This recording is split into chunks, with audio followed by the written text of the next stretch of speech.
Block buster songs, background, fights, style. Rajini is back. అలాగేలా కాదు, సంక్రాంతి సినిమాలన్నీ ఇంకా పడుకుంటాయి, అన్నీ పడుకుంటాయి. రాసుకోండి, కౌంట్ చేసుకోండి, ఇన్ని కోట్లు చూసుకోండి తెలుగు తమిళ్లో. సినిమా మంచిగా ఉంది, సినిమా excellent. Thalaiva is back, blockbuster, అన్ని రికార్డ్. రజనీకాంత్ సినిమాలో ఏముంటాయి? మాస్ ఎలిమెంట్స్ ఉండాలి కంపల్సరీ, ఆయన స్టైల్స్ అవి కంపల్సరీగా ఉన్నాయి ఈ సినిమాలో. కాకపోతే బాధ కలిగించే విషయం ఏంటంటే రజనీకాంత్ సినిమాకి థియేటర్లు ఇస్తలేరు.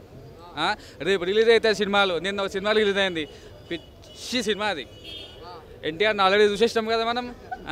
ఈయన చూపించేది ఏముంది బాలకృష్ణ సపరేట్గా మనకి. విదేత రామాయణ ఈయన వస్తాడు పొట్ట అయినా మరి వాళ్ళకే థియేటర్లు ఇచ్చారు. సూపర్ స్టార్స్ మరి మూవీకి మరి థియేటర్లు లేకపోవడం ఏంది? రేపంచి 2 థియేటర్లనే నడుస్తుంది. ఇప్పుడు ఈ సినిమా చూసిన తర్వాత థియేటర్లు పెంచాలని చెప్పేసి నేను కోరుకుంటాను.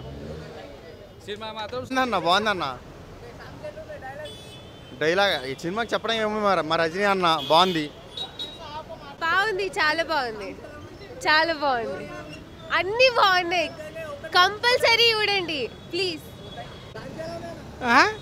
సాంగ్స్ బాగున్నాయి, సినిమా బాగుంది, రజనీకాంత్ డైలాగ్ సూపర్ హిట్, చాలా బాగుంది. ఫ్యామిలీ ఉంది, మాస్. మా చేటు వస్తాడు.